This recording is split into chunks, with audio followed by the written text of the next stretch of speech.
KFI, AM 640, more stimulating talk radio. This is Joe Crummy. Good evening. Good evening. It's Saturday night all across Southern California and the great Southwest. We'll be back again tomorrow night at 8 o'clock. We do 2 Crummy talk shows every weekend on KFI. Of course, my guest for the balance of the hour is Mr. Matthew Anderson, who is Director of Undertaking at the Hollywood-based Graveline Tours. And we're taking your telephone calls for Matthew up to the top of the hour. Then I'm kicking him out of here.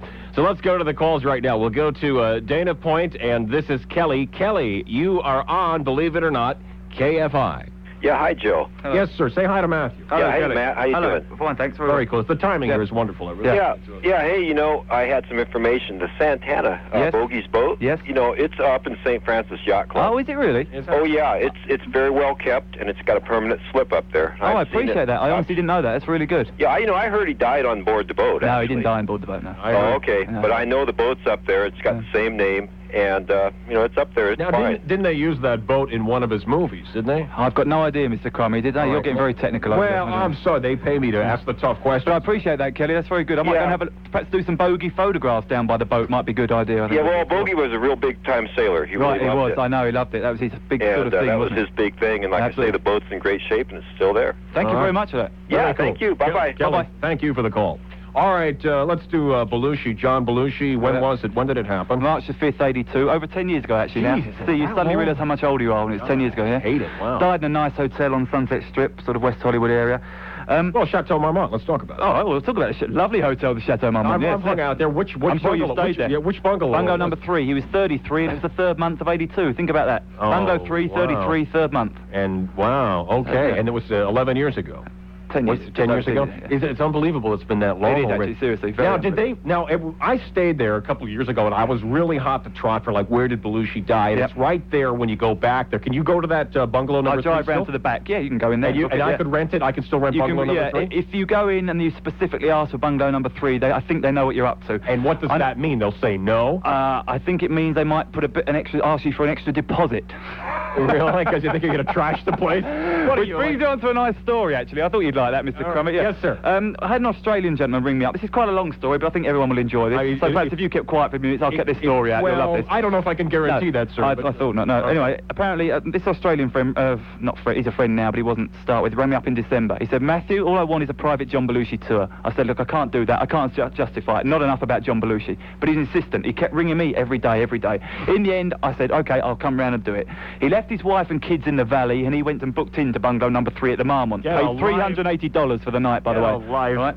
I came round the next morning, early and sprightly, looking forward to this lovely tour with the man, and he handed me a video camera. And all I did for the supposed 2 hours of his tour was film him acting out what he thought happened to John Belushi. And he's rolling around on the floor, taking his Anacin and peppermint things, trying to smash the place up and vomit in the toilet. He then went up to the Roxy Club and Gil Turner's liquor store, you know it, on Sunset Strip. Yeah. Apparently Belushi had caused trouble outside there before he died. He tried to do the same sort of thing. I got it all on film for him. It didn't work very well. He rang my wife about 2 months ago and told her it's a bestseller now on the underground video circuit in Sydney. I don't believe him, but that's what he told her. He also told her he's coming back in October, which worries me an awful lot, to do the sequel. So I think I'm going to keep a low profile from now on, but apparently he's around. His name's Rube Kennedy. He's quite a good friend of mine. Well, just screen your calls. Absolutely, yeah. Well, I'll send him over to this show. I think you could probably use him. Yes, but if we could use guests like that. Absolutely, yeah. All right, Mike in Garden Grove. Mike, you are on KFI. Where are these places? Hi, how you doing? This is called Los Angeles, my man. You got to get out of Hollywood. I've never heard of Bellflower. I'm still thinking... Sorry, Mike. Well, Garden Grove, I'm about 40 miles south of where you're at. Oh, right. Okay, thank you. Okay. I want to know about... there was a lot of controversy about Ricky Nelson, and when he died in the airplane, about...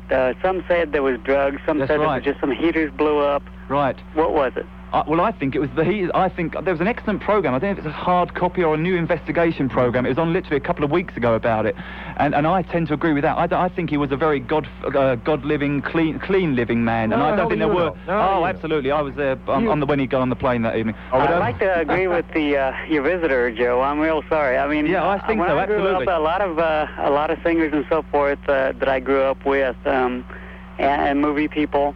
I hate to think, but I will not fail to admit that some of them were involved with drugs. But Ricky Nelson, I don't know. No, I agree with you totally, and I think it's very trendy to presume anything happens straight away that drugs and that were involved. And we're honest at Graveline, and we give you the facts. And I agree with the man on the phone here. I don't think there was drugs involved at all. That's my opinion. You just don't know. I agree too. You're giving him the benefit of the doubt. I don't like his brother Willie as a singer. Right. I like country. I just don't like Willie. But I do agree with his statement that he did not think his brother was involved. Right, absolutely. All right, well, we actually have just one last thing on that. We point out Ozzy and Harriet Nelson's home, the old home on the tour. It's in Hollywood, nice little home, yeah. And apparently he still haunts that Ozzy Nelson, which worries me an awful lot. I don't go up there too much. Still owns it? What do you mean? No, they don't own it. He still haunts it. Oh, he still haunts it? Yeah, haunts it. Oh. Haunts. Okay, gotcha. Mike, listen, Garden Grove, thanks for the call. Thanks, Mike. I'll come down to Garden Grove and I can find it. Yeah, right. Don't hold your breath, Mike. Yes. He isn't leaving Hollywood. Trust me. He's one of these guys that wears black and looks hippie. Trust me, he's not going to leave. Hey, here's a call from Oregon. Let's do it. Jason, now, if you don't know where Garden Grove is, man, Oregon's like way out. Jason in Portland, Oregon. Hello, Jason. Jason, you're on KFI. I'm from Pasadena, so I know where Oregon goes. Well, what's this Portland, Oregon thing? Yeah. Oh, I just moved up here, but I get KFI up here still. Just lie to him, Jason. It doesn't matter. I lie to him. I want the facts, just like you do, Matthew. Yes. I want the facts, my man. Okay. Jason, where are you now? I'm in Portland, Oregon right now. Fine. But continue.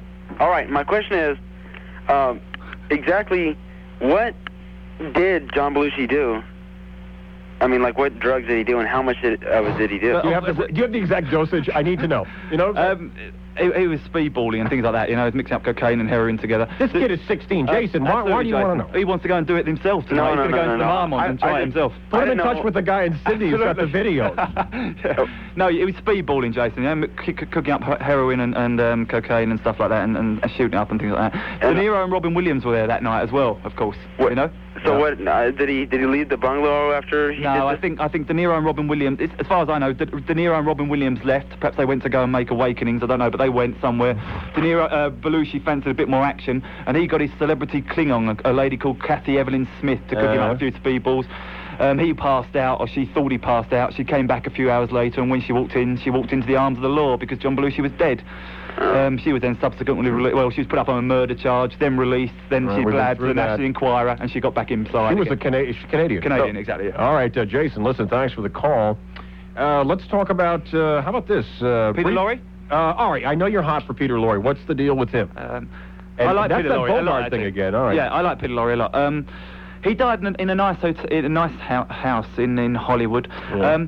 The thing about Peter Lorre I find quite interesting, he's quite an unusual looking man, wasn't he? I like that a lot. The eyes, the bug eyes. Absolutely, and he had terribly high blood pressure, terribly high. All right, he suffered from it for a long time. And he got very desperate towards the end, and twice he resorted to the medieval art of bloodletting by leeches, which I found very interesting, which leads on to the Bogart thing. Do you remember in The African Queen when he's put in the water and all the leeches are over him? Yes. Apparently they were real leeches, and he was only told this when he fell in the water, and that's why his reaction is so good. I thought it was a nice connection, so I thought I'd put that on for you. I thought you'd quite like that. Right, so Bogart then an African Queen, those were real leeches. I thought leeches would be a good moment. Really disgusting. He should have thrown Katie Hepburn in there too. Yeah, absolutely right. I'm doing it, but man. But Laurie actually died March 23rd, 64, in this nice little house. But he and his wife had a nice house in Beverly Hills. They were getting divorced. He was quite a wealthy man at the end, Peter Lorre. Yeah. And he thought that when the divorce went through, as all men do, he would get back into the house in Beverly Hills and she would be out. Unfortunately, Mr. Crummey's obviously been through it. Unfortunately, although you weren't married, I heard you. No, but that's why I'm still in my house. So. Unfortunately, he died the morning of the divorce case at the age of 59. Lucky. He's really lucky. Absolutely. I don't like talking ill of the dead. I never will. But both Peter Lorre and Janis Joplin looked older than they were. Joplin was 27 when she died, but she looked a lot older than that. I don't mean that rudely, I mean it quite honestly. Well, it's the booze, man. Yeah, absolutely, yeah. Peter Lorre is buried he's cremated, and his ashes are in Hollywood Cemetery as well, if you want to go and say hi to Peter. All right, speaking of Peters, how about Peter, what's-his-face with the Kennedys? Lawford. How about Lawford now? Tell me all about him. I don't know much He was a wild man. He was a bit of a wild man. He was a good-looking man. He was a ladies' man. I don't know much about him at all. The main thing I know about Peter Lawford is that his mother took him out of I hope she's not going to ring me. She took his body out of his ashes out of Westwood Cemetery because he used to be buried there near Monroe. Right. But she had enough of paying the bills in 1988 and she thought she did get him evicted, so that was the end of Peter Lorre, and his ashes were scattered, and that was the end of it. What do you mean? Peter Lawford got kicked out of a cemetery? Absolutely, by his mother. Are you... No, come on. I'm being truthful. She can ring me up. I think that's absolutely true. She can She can deny it till she's blue in the face, but I'm sure that's the truth. And why did they kick him out? Because she was sick of paying the bills. And how much does it cost to have your ashes? I have no idea. She'll bring Westwood Cemetery tomorrow, I don't know. Is that right? All right, well, we'll call... All right, no, I don't give a damn. I'm just curious if you knew. Oh, wow, so Peter, where is he now? Where is he now? I don't know. Good question. We should have that program. Where is he now? Peter Lawford with his ashes somewhere. Probably emptied him down the toilet someplace. Yeah, they're probably floating around in Los Angeles in the smoke somewhere. Yeah. All right, David in Riverside. David, you're on KFI. Hello. Hello, David. Great topic, even though it is a little morbid, I think. Thank you. But I know, thank you. That's very good.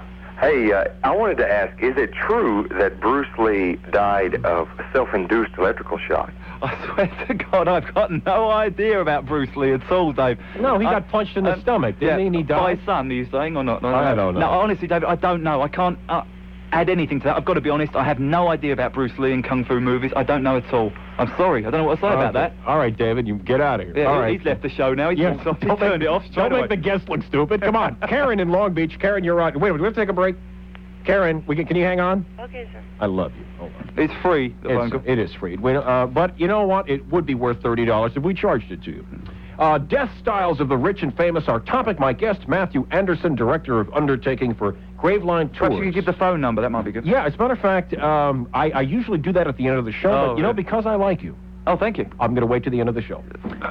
9:43, 17 minutes before 10 o'clock. Back with your phone calls in a moment. Joe Crummy on KFI, AM 640, more stimulating talk radio.